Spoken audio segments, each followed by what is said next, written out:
जय श्री राम। प्यारे विद्यार्थियों, मैं Ashok Sisodia career making institute में आपका फिर से स्वागत करता हूं। देखिए बच्चों, अपन पढ़ रहे हैं कक्षा 10 की गणित। इसमें हमने प्रश्नमाला 5, 6, 7, 8 का अध्ययन कर लिया है। आज हम पढ़ने जाएंगे प्रश्नमाला 9। उस प्रश्नमाला का नाम है निर्देशांक ज्यामिति। उस प्रश्नमाला का नाम क्या है मेरे पास? निर्देशांक ज्यामिति। अब जब तक हम निर्देशांकों का अर्थ नहीं समझेंगे कि निर्देशांक क्या होते हैं, कैसे होते हैं, तब तक हम इस प्रश्नमाला का अध्ययन नहीं कर सकते। तो देखिए, आपके सामने एक चित्र है। इसमें अपने पास देखो, आपको 4 चतुर्थांश दिख रहे हैं। लिख रहा है ऊपर फर्स्ट साइड में प्रथम चतुर्थांश, इधर लिख रहा है द्वितीय चतुर्थांश, नीचे है तृतीय चतुर्थांश और लास्ट में है चतुर्थ चतुर्थांश। देखो, एक ग्राफ में अपने पास 4 चतुर्थांश प्राप्त होते हैं। कितने होते हैं? 4 प्राप्त होते हैं, जिसको अपन 4 भागों में बांटा तो पहला, दूसरा, तीसरा और चौथा, 4 चतुर्थांशों के नाम से बोलेंगे।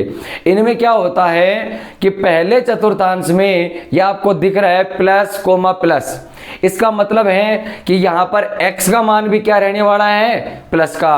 और y का मान भी क्या रहने वाला है? मेरे पास प्लस का रहने वाला है। सेकंड में देखो, आपको दिख रहा है क्या? माइनस और प्लस। सेकंड में क्या दिख रहा है? माइनस और प्लस।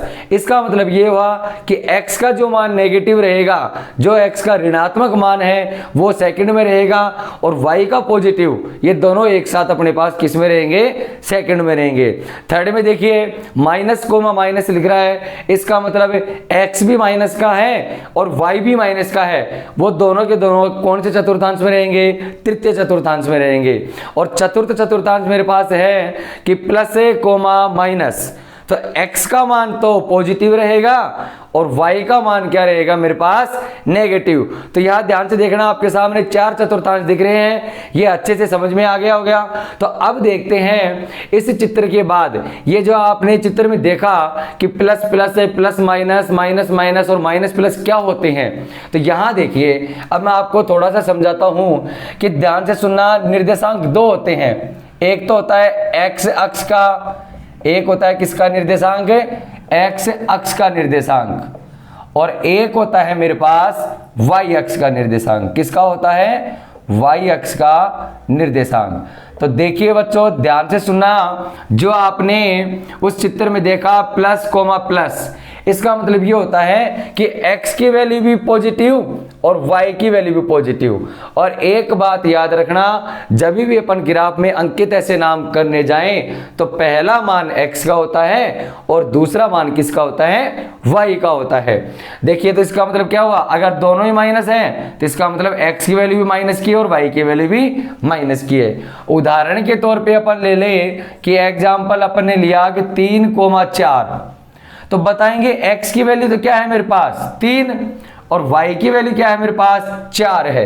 तो दोनों पॉजिटिव है। कौन से चतुर्थांश में जाएंगे? प्रथम में जाएंगे, क्योंकि प्रथम में दोनों प्लस देखा आपने। सेकंड क्या है? यदि मैंने इसको माइनस कर दिया, इसको प्लस किया, तो x माइनस का हो गया और y प्लस का हो गया। माइनस है प्लस, कौन से में जाएगा? सेकंड में जाएगा। तीसरा अपन ने देखा, यदि दोनों ही माइनस कर दे, दोनों ही क्या कर दे अपन? माइनस का कर दे, तो ये कौन से में जाएगा? थर्ड में जाएगा। और यदि x तो पॉजिटिव और y नेगेटिव, ये कौन से में जाएगा? फोर्थ में। इनका मतलब ये होता है, जो आपने भी चित्र देखा उनका मतलब ये होता है। ध्यान से सुन लेना, पहले वैल्यू x की आती है और बाद में वैल्यू किसकी आती है? y की। अब इसमें अपने को कुछ एक महत्वपूर्ण समझना है, ध्यान से देखना। एक होता है निर्देशांक, एक होती है भुजिया कोटि, और एक होती है दूरिया। ये 1 नंबर का प्रश्न अपने पास अवश्य आता है। जैसे मैं एक एग्जांपल लेता हूं, आपको कहा जाए कि बिंदु 3,4 में x अक्ष का निर्देशांक क्या होगा? x अक्ष का निर्देशांक क्या होगा? तो ध्यान से देखना, निर्देशांक कोई नहीं चेंज रहेगा। जिसका मान पहले आ रखा है वो x का होता है और जिसका मान दूसरा है वो y का निर्देशांक होता है। तो x अक्ष का निर्देशांक कितना है मेरे पास? 3 है। और y अक्ष का निर्देशांक, y अक्ष का निर्देशांक मेरे पास कितना रहेगा, y अक्ष का निर्देशांक रहेगा मेरे पास कितना, 4 रहेगा। ये तो होते हैं मेरे पास निर्देशांक। आपको पूछ लिया जाए x का निर्देशांक 3 हो गया और y का निर्देशांक कितना हो गया, 4 हो गया। यहां पर एक होता है कोटि और भुज, तो याद रखना भुज तो होता है x अक्ष का निर्देशांक, ये भुज हो गया, और कोटि होती है y अक्ष का निर्देशांक, ये कोटि हो गई।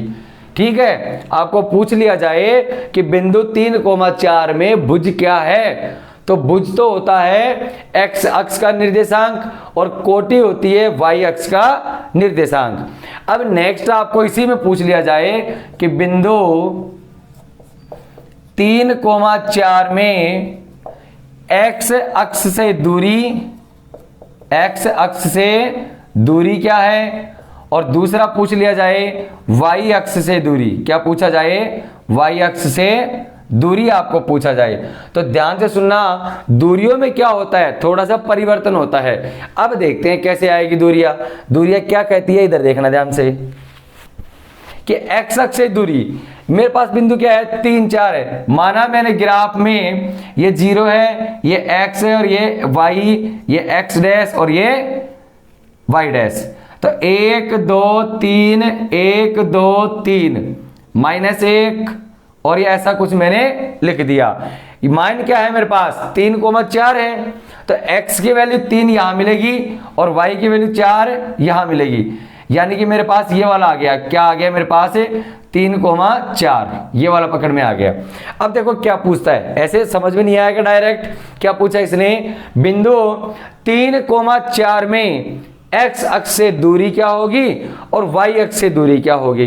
तो देखो ये x अक्ष है मेरे पास, इस बिंदु की, मान लिया बिंदु मेरे पास क्या है, ये P है, मेरे पास ये बिंदु क्या है, P है। तो माना इस P बिंदु पे और नाम लिख रखा है 3,4। अब पूछा जाए x अक्ष से दूरी कितनी है, तो यहां से देखो 1 2 3 और 4, तो दूरी कितनी हो गई, 4 हो गई, 4 इकाई।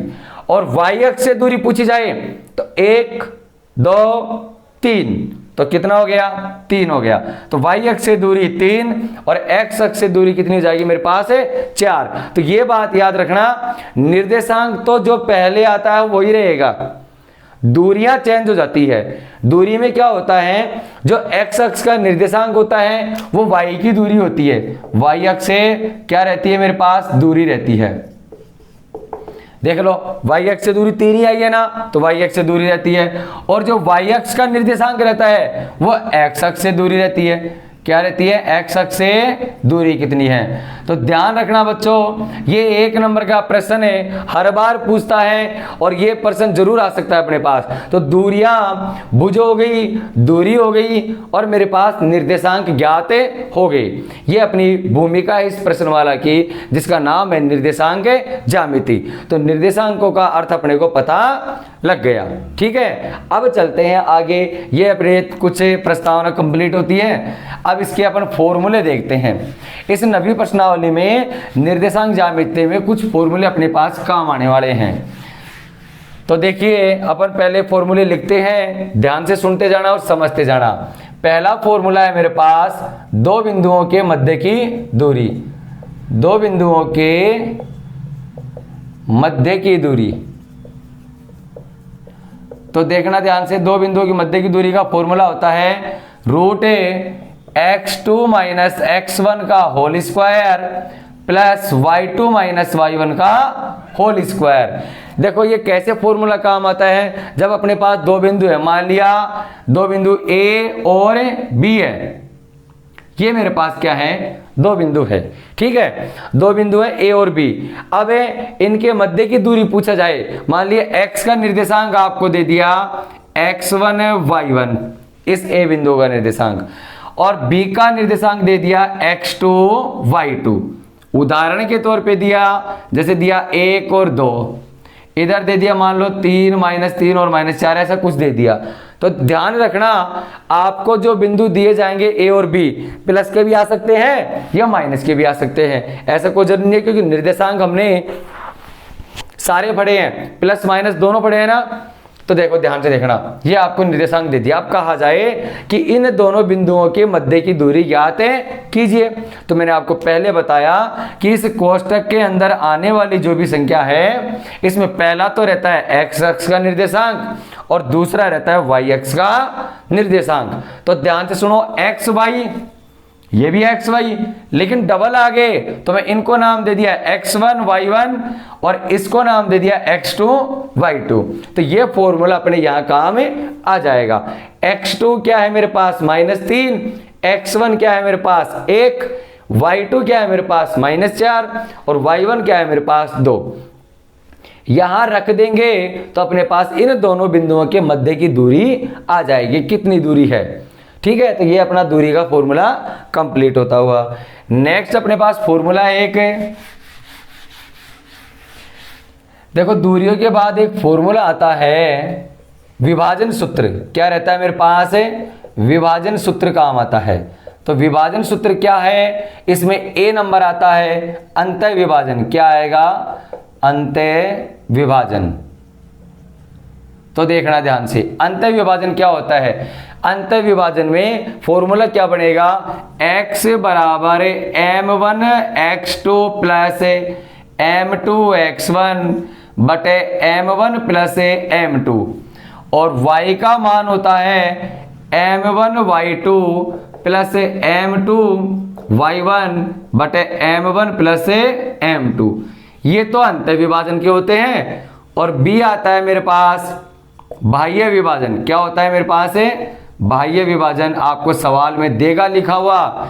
तो देखो बाह्य विभाजन का फॉर्मूला क्या हुआ, m1 x2 minus m2 x1 बटे m1 माइनस m2 और y का फॉर्मूला होता है m1 y2 minus m2 y1 और बटे m1 माइनस m2।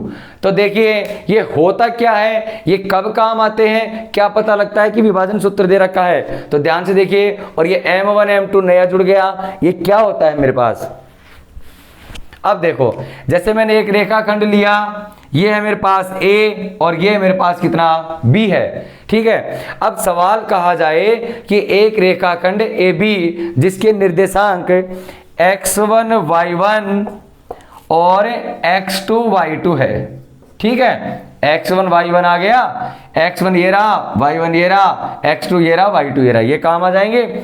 और ये कहा जाए कि एक रेखाखंड AB जिसके निर्देशांक इतने हैं को वह कितने अनुपात में विभाजित करता है। अनुपात आपको दे दिया जाए, माना 2:3 में विभाजित करता है। तो यहां पर इसको मैं लिखूंगा m1 और इसको लिखूंगा m2। क्या लिखूंगा इसको, m2। ये होते हैं अनुपात। अब देखना इन दोनों फॉर्मूलों में, देखो ये अंतः विभाजन का है, ये बाह्य विभाजन का है। एग्जामिनर आपको देगा लिखा हुआ कि ये अंतः विभाजन करता है या बाह्य विभाजन करता है। तो अंतः में प्लस और बाह्य में माइनस। अब ये होता क्या है, देखो ये x1 y1 हो गए, ये x2 y2 हो गए, ये m1 m2 हो गया। अब ये ज्ञात क्या करवा रहा है, x और y के निर्देशांक। यहीं पर कौन सा निर्देशांक रहेगा, x और y। तो ऐसी कंडीशन आपके सामने आ जाए, आपको कह दिया जाए कि एक रेखाखंड AB है जिसके निर्देशांक इतने इतने हैं और वह m1 m2 अनुपात में विभाजित करता है। यहां पर मान लो दे दिया उदाहरण के तौर पे, रेखा ए का निर्देशांक दे दिया 3:2, इसका निर्देशांक दे दिया 4-2, ऐसा कुछ दे दिया। और अनुपात दे दिया जाए कि यह 3:4 में क्या करता है, ये विभाजित करता है। तो उस निर्देशांक को ज्ञात कीजिए और आपको कह दिया जाए तथा यह अंतः विभाजित करता है। क्या करता है, अंतः विभाजित करता है। तो सेम ये का ये फॉर्मूला अपन यहां उठा के इसको मान रख देंगे। क्या क्या है, x1 y1 आ ही गया मेरे पास, x2 y2 है, ये हो गया m1 और m2। सारे मान यहां रखेंगे तो अपना x और y का मान आ जाएगा। तो ये कौन से सूत्र होते हैं मेरे पास, विभाजन सूत्र। इनको बांटने वाले किस अनुपात में बांटा जाता है। आगे चलते हैं, देखो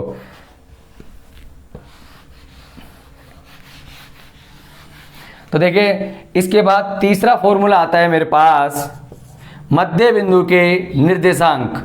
मध्य बिंदु का निर्देशांक आता है, मध्य बिंदु का निर्देशांक कैसे निकलता है, ध्यान से देखना। अब देखिए x का फॉर्मूला होगा x1 प्लस x2/2 और y का फॉर्मूला होगा y1 प्लस y2/2। देखिए ये भी सेम तरीका है, जैसे एक रेखाखंड AB है और इसके निर्देशांक आपको दिए जाएं x1 y1 और इसके निर्देशांक दिए जाएं x2 y2। तो अब इनका मध्य बिंदु आपको कोई दे दिया है, माना ये मध्य बिंदु मेरे पास क्या है, C है। इसके निर्देशांक ज्ञात कीजिए, तो C के निर्देशांक ज्ञात करेंगे तो ये अपना ये फॉर्मूला काम देगा, क्योंकि आपको एग्जाम में कहा जाएगा कि एक रेखाखंड AB है जिसका मध्य बिंदु C है, तो उस मध्य बिंदु के निर्देशांक ज्ञात कीजिए। तो अपना ये फॉर्मूला अपने पास काम आएगा। तो देखो 3 फॉर्मूले मेरे पास कंप्लीट हो गए। पहले इनको समझेंगे अपन, अब इसको उतारेंगे। पहले स्क्रीनशॉट लीजिए बच्चों।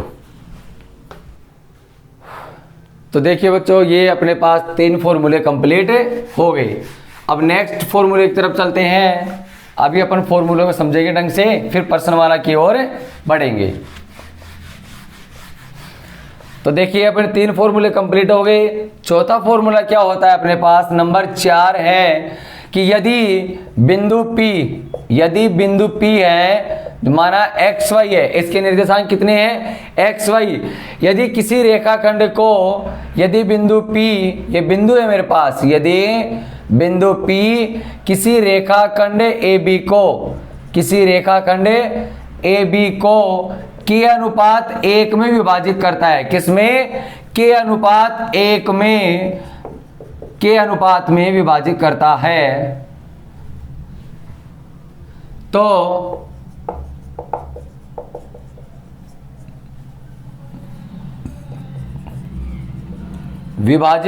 है, तो क्या हो जाएगा, उस बिंदु के निर्देशांक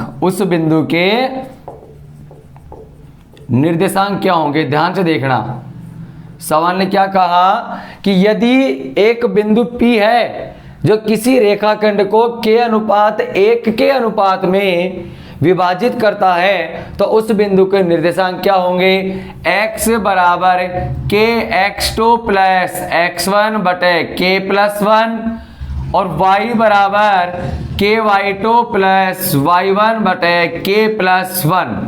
देखो कैसे आया ये, जैसे अपने पास एक रेखाखंड है और ये A और ये B है। क्या कहा सवाल ने, यदि बिंदु PXY, तो जहां पर ये कटता है, माना यहां पर एक कोई बिंदु P है, क्या है, P है, और इसके निर्देशांक क्या है, X और Y। यह है इस रेखाखंड को किस अनुपात में विभाजित करता है, K अनुपात 1 में। तो अपने पास इस बिंदु के निर्देशांक क्या आ जाएंगे, यहां पर क्या था, x1 y1 और ये क्या है, x2 y2। तो ध्यान से देखना, अगर K अनुपात 1 आ जाए, यानी ये कब आएगा, जब आपको 2 कंडीशन होती है। पहला आपको पूछा जाए कि वह अनुपात ज्ञात कीजिए। सवाल में क्या आ गया कि अनुपात ज्ञात कीजिए। यदि अनुपात ज्ञात करना हो तो अपन सीधा लिखेंगे कि माना यह रेखाखंड इसको K अनुपात 1 में विभाजित करता है। अब विभाजित करेगा, रेखाखंड आपको देगा, तो इस बिंदु के निर्देशांक निकालने हैं। अपने को ये फॉर्मूला रखना है, ना कि अपन अंत विभाजन या बाह्य विभाजन नहीं रखेंगे। सीधा इसी फॉर्मूले से अपना आंसर आ सकता है। अब देखो ये समझ में आ गया। अब इसका एक लास्ट फॉर्मूला और है, देखो क्या करते हैं। लास्ट फॉर्मूला काम आता है त्रिभुज का क्षेत्रफल। ये देखो त्रिभुज का क्षेत्रफल काम आता है मेरे पास, ध्यान से देखना। त्रिभुज का क्षेत्रफल क्या होता है, 1/2 x1 y2 minus y3 plus x2 y3 minus y1 plus x3 y1 minus y2। ये अपने पास फॉर्मूला होता है। अभी तक तो त्रिभुज का क्षेत्रफल देखा होगा 1/2 गुणा आधार गुणा ऊंचाई, लेकिन यहाँ पर एक फॉर्मूला है और ये फॉर्मूला कब काम आता है, ध्यान से देखना। जैसे आपको सवाल दिया जाए कि बताइए, बिंदु आपको 3 बिंदु दे दिया जाए। एक तो दे दिया 1,2, एक बी बिंदु दे दिया -3, ऐसे कुछ दे दिया 4, और सी बिंदु आपको दे दिया 0,2, ऐसे कोई भी अपने को निर्देशांक यहाँ पर xy दे दिया जाए और आपको कहे कि सिद्ध कीजिए कि ये तीनों बिंदु आपके सामने क्या है, संरेख हैं। क्या है ये, संरेख। संरेख का मतलब है सीधी रेखा पर स्थित। ये सीधी रेखा है, ये ए हो गया, ये मान लिया बी है और ये मान लिया सी है। कोई जरूरी नहीं है ये ए, ये बी, ये सी भी हो सकता है। सिद्ध क्या करना है, संरेख है। संरेख का मतलब होता है सीधी रेखा पर उपस्थित होना। तो यानी कि अपन ए बी के मध्य की दूरी निकालेंगे। ए और बी है, मध्य की दूरी का फॉर्मूला मैंने आपको पहला लिखवाया। बी सी निकालेंगे, माना ए बी कितना है मेरे पास 5 इकाई, BC कितना है मेरे पास 5 इकाई आ गया, ठीक है। और यदि AC निकालते ए और सी के मध्य की दूरी और वो यदि 10 आ जाता तो अपन क्या कहते कि ये रेखा जो है संरेखी है। क्यों? क्योंकि 5 और 5 टोटल मिला के कितना हो गया 10 हो गया, तो अपन क्या कह सकते हैं संरेख है। ये तो इसका पहला तरीका था कि मध्य बिंदु की दूरी का फॉर्मूला लगाकर। अगर ये नहीं लगाना चाहें तो इन तीनों बिंदुओं को x1 y1 x2 y2 x3 y3 ये तीनों मान यहां रख देंगे, यहां रख देंगे। यदि तीनों मान यहां रखते ही 0 आ जाता है, त्रिभुज का क्षेत्रफल क्या हो जाता है 0, तो याद रखना वह क्या होगा मेरे पास संरेख होगा। क्या होगा? संरेखीय होगा। आया समझ में फॉर्मूला? अब चलते हैं अपन आगे प्रश्नमाला की तरफ। देखो प्रश्नमाला क्या है मेरे पास, प्रश्नमाला 9.1 स्टार्ट करेंगे।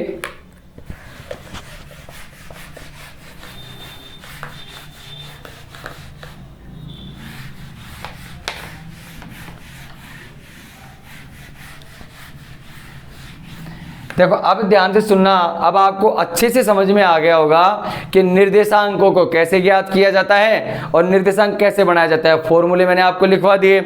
मध्य बिंदु की दूरी कैसे निकाली जाती है, दो बिंदुओं के मध्य निर्देशांक कैसे निकाला जाता है, अंत विभाजन, बाह्य विभाजन। इस प्रश्नमाला में सब कुछ इन्हीं सूत्रों पर आधारित आएगा। याद रखना इसमें बड़ा प्रश्न एक अवश्य बनता है और एक नंबर का बनता है। तो देखिए ध्यान से, अब चलते हैं अपन प्रश्नमाला 9.1 की तरफ। अब ये देखो आपके सामने ये पहला सवाल है, ये चित्र दिख रहा होगा आपके सामने, चित्र दिख रहा है और इसमें ये लिख रखा है, देखो प्रथम चतुर्थांश की तरफ आ रहे हैं P आ रहा है, प्रथम चतुर्थांश की तरफ क्या आ रहा है P, और सेकंड चतुर्थांश में क्या जा रहा है Q जा रहा है, और तीसरे में क्या आ रहा है R, और चौथे में क्या आ रहा है मेरे पास S आ रहा है। ऐसे करते आपके सामने 4 चतुर्थांश आ रहे हैं। इन चारों चतुर्थांश में से जो बिंदु दे रखा है P Q R S, इनके आपको क्या ज्ञात करने हैं, निर्देशांक ज्ञात करने हैं। इनके आपको क्या ज्ञात करने हैं, निर्देशांक। तो देखिए अब अपन इनके निर्देशांक कैसे ज्ञात करते हैं। पहला है मेरे पास बिंदु P और दूसरा है Q और ये R और ये क्या हो गया मेरे पास S हो गया। तो ध्यान से सुनना बच्चों, पहला मान किसका आता है X का आता है। पहला निर्देशांक किसका आएगा X का आएगा, फिर बाद में किसका आएगा Y का। तो पहले इस चित्र में देखिए P का मान जो आ रहा है वो X पे कितना जा रहा है और Y पे कितना जा रहा है वो देखो। तो देखो P का मान जो है वो X पे जा रहा है 5 की तरफ, तो 5 और Y का कितना हो गया मेरे पास 3। तो आपके P का निर्देशांक क्या हो गया 5,3 हो गया। अब Q है जो सेकंड चतुर्थांश में आ रहा है, देखो सेकंड में आ रहा है ना, अब सेकंड में आ रहा है तो क्या करेंगे x माइनस रहेगा और y क्या रहेगा प्लस रहेगा। तो x कितना आ रहा है मेरे पास -4 तक और y कितना आ रहा है प्लस का 6 तक आ रहा है। r चलते हैं, r तीसरे में आ गया। अब तीसरे चतुर्थांश में अपने पास दोनों माइनस हैं, क्या है दोनों माइनस है, तो माइनस आएगा तो इसकी वैल्यू क्या है, देखो x 3 पर आ रहा है -3, y 2 पे जा रहा है -2। ये हो गया मेरे पास r का निर्देशांक। अब चलते हैं s में। s में क्या होता है, x तो प्लस का रहेगा और y किसका रहेगा माइनस का। क्यों? क्योंकि चतुर्थ चतुर्थांश में है, तो x का मान तो कितना हो गया 1 और y का मान हो गया मेरे पास है -5। ये चारों आपके आंसर होंगे। क्या पूछा इसने कि P Q R S का निर्देशांक ज्ञात कीजिए। तो देखो अपने पास ये पहला आंसर है जो आपके सामने चित्र दिख रहा था, उसके आंसर मेरे पास ये सारे आ गए। P Q R S निकाल लोगे आसानी से क्योंकि x और y का मान पूछा है। मैंने आपको पूरा समझा दिया पहले ही कि x पहला होता है और y दूसरा होता है। अब चलते हैं नेक्स्ट प्रश्न है। देखो ध्यान से देखना, सेकंड प्रश्न है मेरे पास कि निर्देशांक दिए गए निर्देशांकों में बिंदुओं को अंकित कीजिए। क्या कीजिए? अंकित कीजिए। अब देखो, अब आपके सामने फिर से चित्र आ गया और मेरे पास निर्देशांक क्या क्या है, ए बी सी डी, काफी मैंने सबका नाम दे दिया।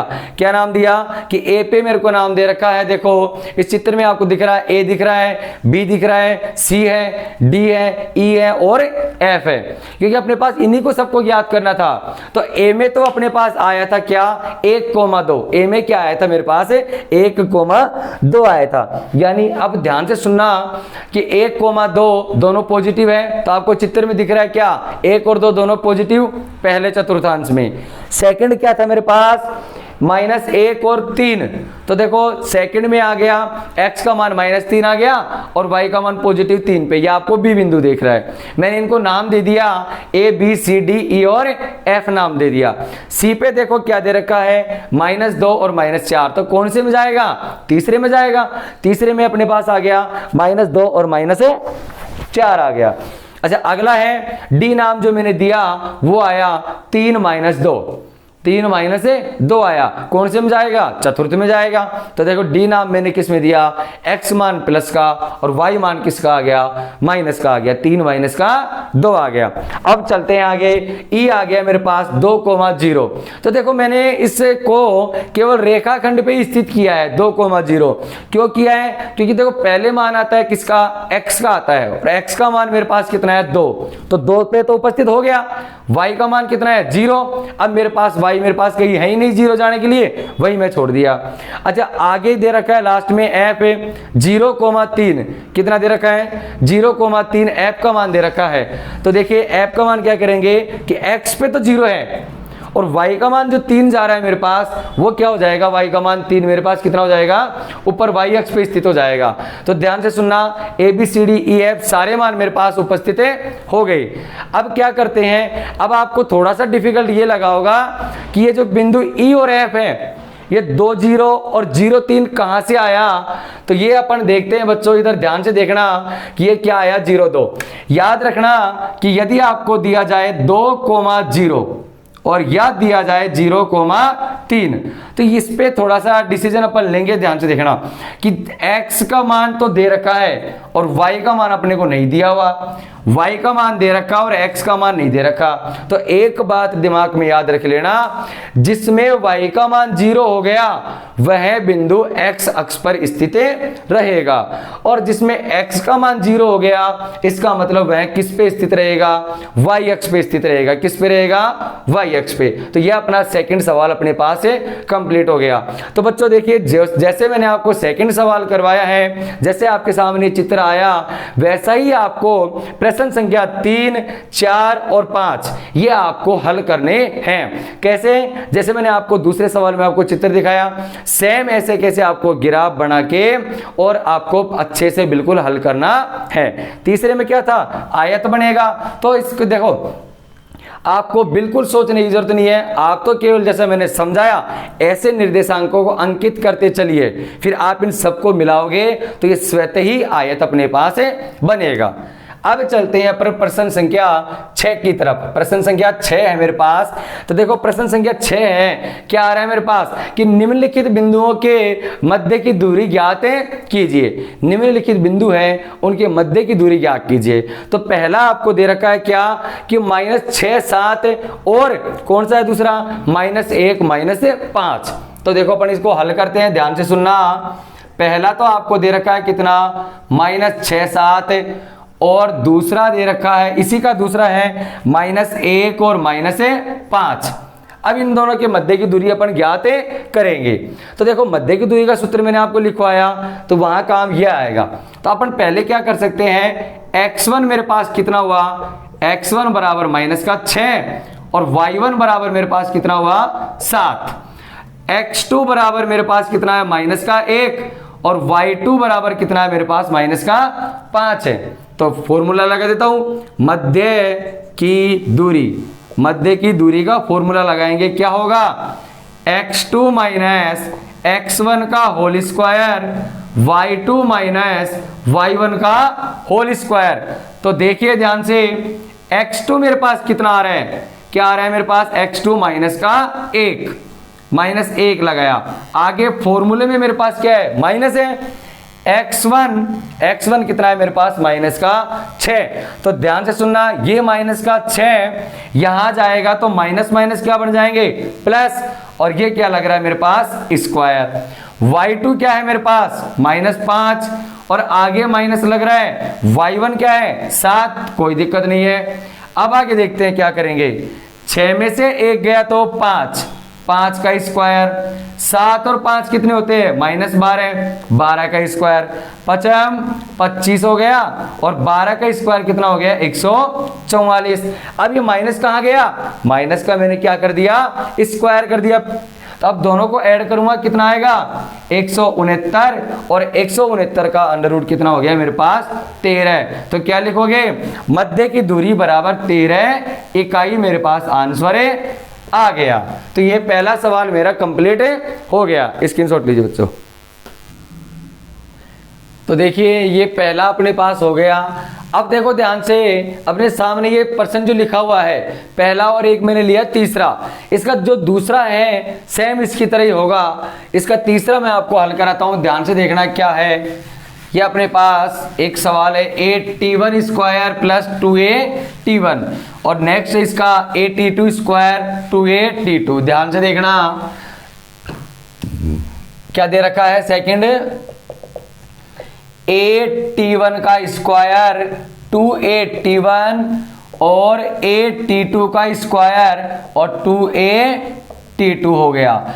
इन दोनों के मध्य बिंदु की दूरी, इन दोनों के मध्य की दूरी अपने को ज्ञात करनी है। तो वही मान लो, चाहे ये a हो गया और ये मेरे पास कितना हो गया, b, यानी कि अपन लिखेंगे मध्य की दूरी, क्या लिखेंगे, मध्य की दूरी, या फिर अपन लिख सकते हैं AB बराबर AB तो लिखेंगे, क्योंकि देखो एक रेखाखंड है मेरे पास A और ये क्या है B, इनके मध्य की दूरी ज्ञात करनी है। तो हम सीधा इसको क्या लिख सकते हैं, AB लिख सकते हैं, या फिर लिख सकते हैं क्या, मध्य की दूरी, या लिख सकते हैं बीच की दूरी अपने पास ज्ञात करने का फॉर्मूला है। अब देखो कैसे ज्ञात करते हैं, फॉर्मूला आपके पास सामने मैंने लिखवाया कि x2 - x1 का होल स्क्वायर।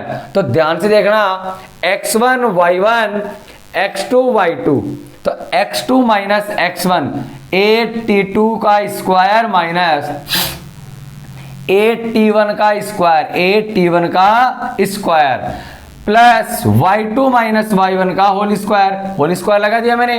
y2 क्या है, 2at2 माइनस 2at1 हो गया, 2at1 का होल स्क्वायर।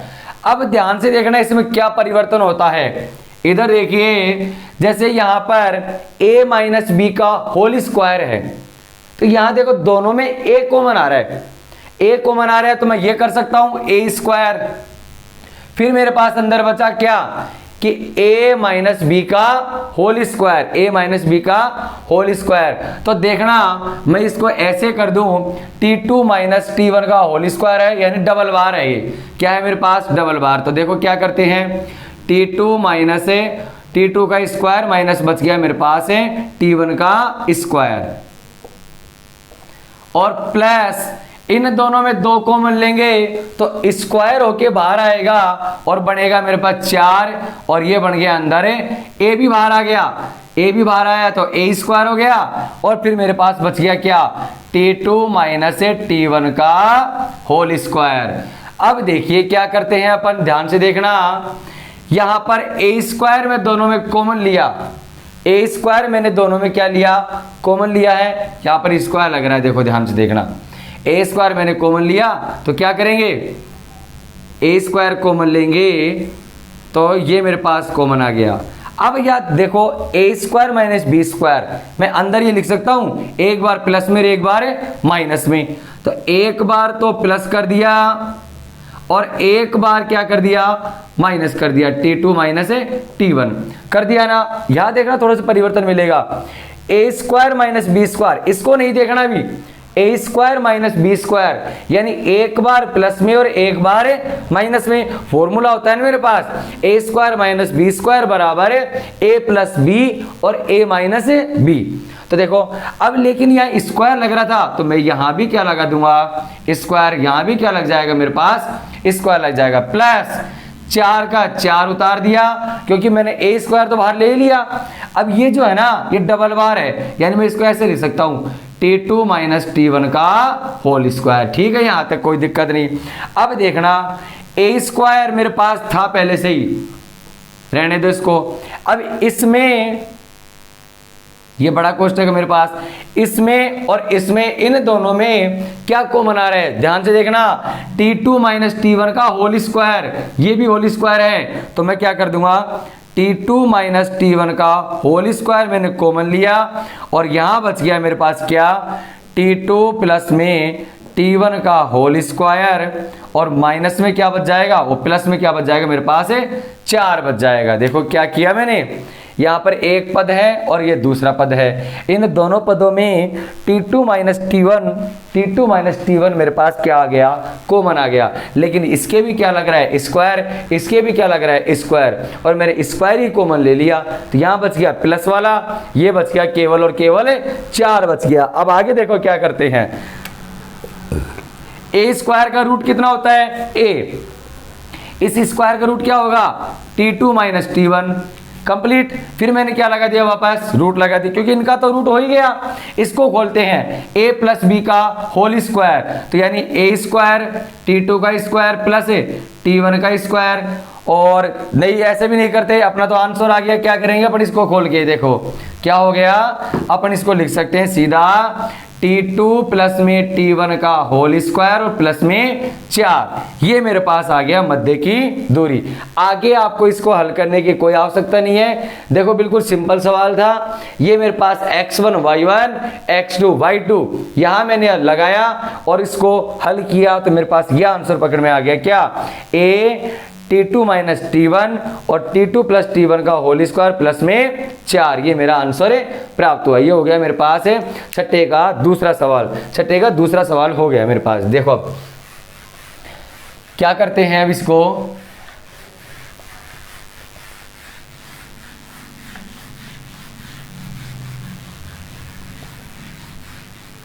अब देखो 7वां है, सिद्ध कीजिए। अपने पास निर्देशांक दे रखा है 2 माइनस 2 और दे रखा है माइनस 2 1, और दूसरा है लास्ट में कितना है मेरे पास 5 और 2, एक समकोण त्रिभुज के शीर्ष हैं। क्या दे रखा है, जो भी आपको निर्देशांक दे रखा है और सिद्ध करना है समकोण त्रिभुज के शीर्ष हैं। तो ध्यान से सुनना बच्चों, समकोण त्रिभुज के शीर्ष जब होंगे तो इसका मतलब वह समकोण त्रिभुज के हर नियम का क्या करेगा पालन करेगा।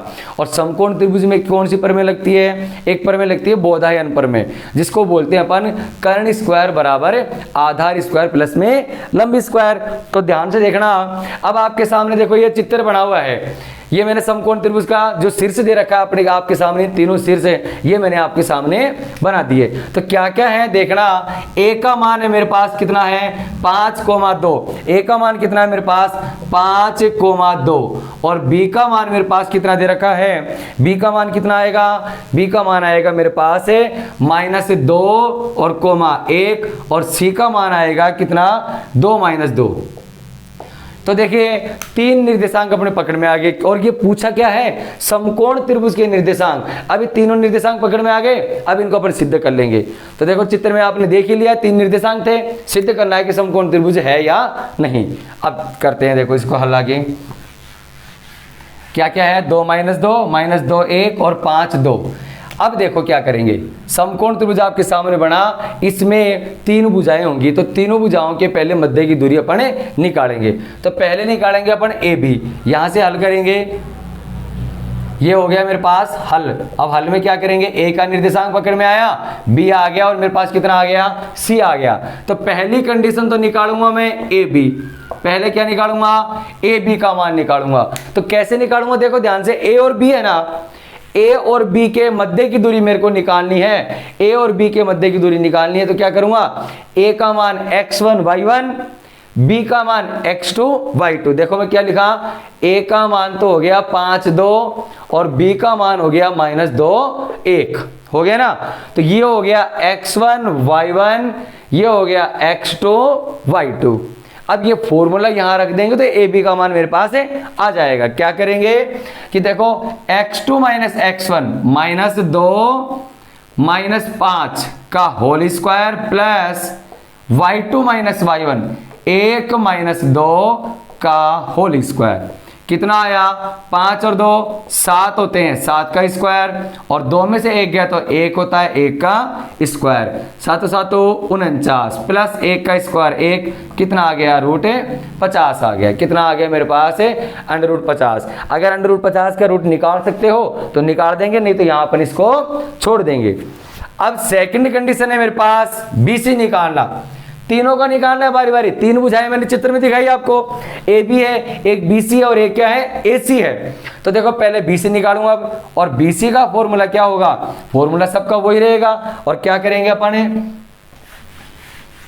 देखो B का मान कितना था मेरे पास -2,1 और C का मान था 2 - 2, ये था ना मेरे पास। तो देखो क्या करते हैं, B, C हो गया। अब देखो ये हो गया x1, ये हो गया y1, ये हो गया x2 और ये हो गया y2। ये मैं आपको समझाने के लिए लिख रहा हूं। तो यहां देखो x2 माइनस x1 फॉर्मूले याद हैं तो अपन इसको हल कर देंगे।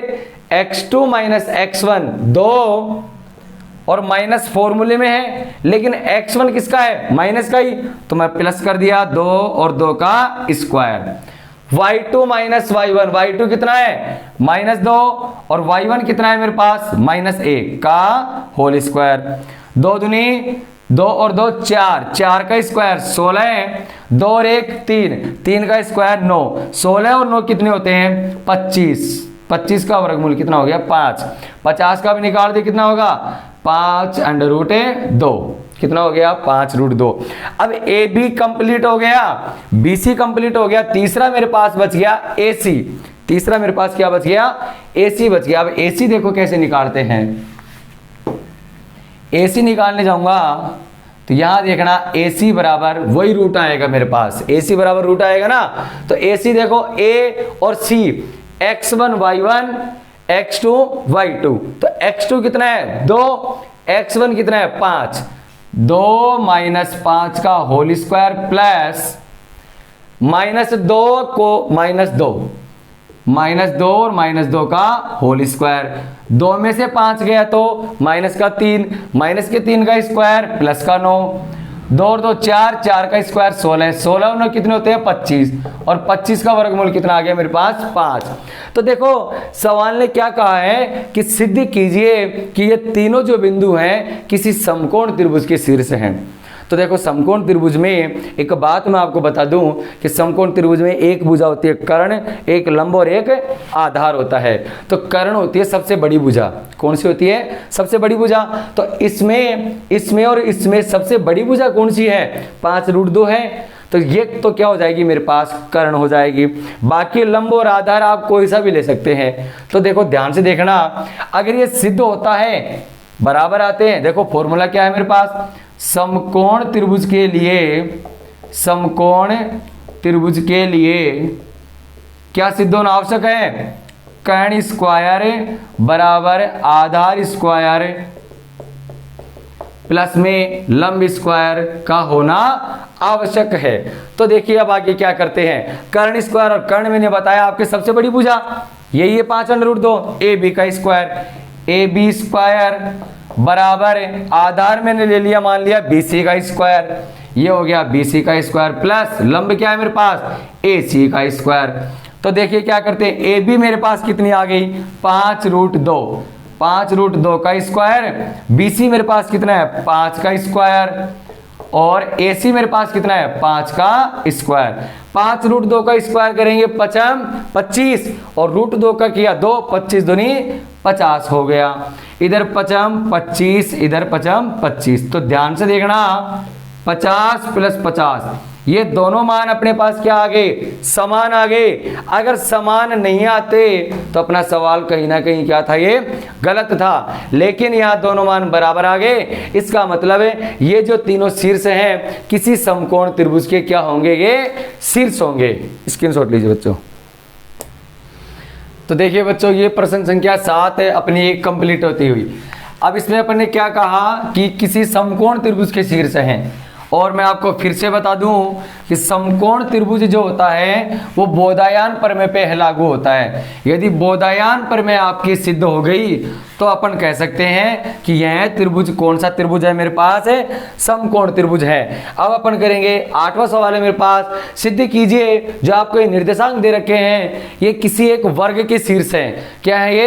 किसी वर्ग के शीर्ष है। ये चारों निर्देशांक आपको दे रखे हैं। तो देखिए अब आपके सामने चित्र बना हुआ है। अब इस चित्र से आपको पता लग रहा होगा कि ये आपको आकृति क्या दिख रही है, वर्ग ही दिख रही है। और वर्ग क्या होता है? जिसकी चारों भुजाएं क्या हो, समान। तो देखो ये वर्ग आपको दिख तो रहा है, लेकिन सिद्ध कैसे करना है, कैसे पता है कि ये वर्ग ही होगा? तो याद ध्यान से सुनना कि एक वर्ग जो होता है उसमें चारों भुजाएं समान होती हैं, प्लस में उनके जो दोनों विकर्ण हैं वो आपस में क्या रहते हैं, बराबर। तो एक बात मैं आपको नोट करा दूं कि चारों भुजाएं समान तो समचतुर्भुज में भी रहती है, लेकिन उसमें विकर्ण क्या होते हैं, बराबर नहीं होते हैं।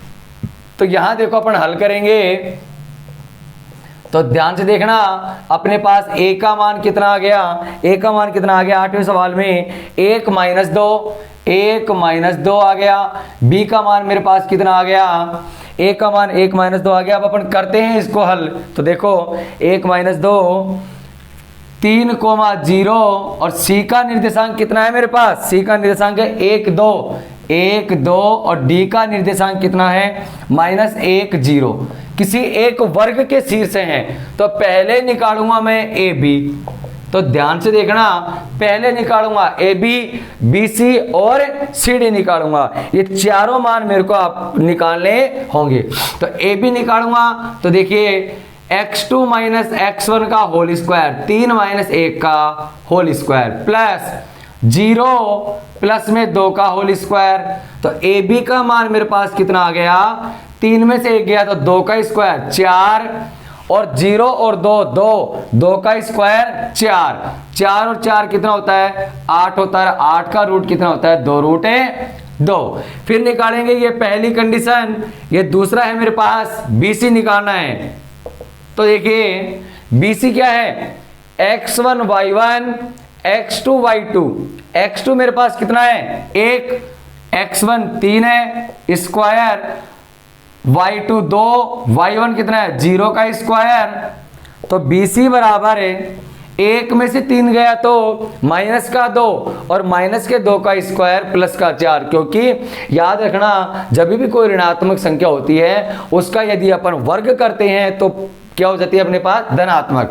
तो 2 का स्क्वायर 4, 2 में से 0 गया तो 2 और 2 का स्क्वायर 4। वही 4 और 4 कितना होता है 8 और 8 का रूट कितना हो गया 2√2। तीसरा निकालेंगे AB हो गया, BC हो गया। क्या निकालेंगे CD निकालेंगे। तो CD देखिए यहां पर x1 y1 x2 y2। तो x2 - x1 का होल स्क्वायर यानी -1 का होल स्क्वायर प्लस 0 - 2 का होल स्क्वायर। अब ध्यान से देखना CD है मेरे पास कितना हो गया 1 और 1 माइनस का 2, इसका स्क्वायर करेंगे तो 4 हो गया और 2 का स्क्वायर कितना हो गया 4, 4 और 4 8, 8 का रूट कितना हो गया 2√2। तो देखिए 3 अपने निकाल लिए, 3 तो आ गए समान। चौथा देखेंगे क्या होगा AD होगा मेरे पास, कितना होगा AD। तो चौथा मैं निकालूंगा AD निकालूंगा। तो ध्यान से देखना AD जो है मेरे पास A हो गया x1 y1 और D हो गया -1 और 0।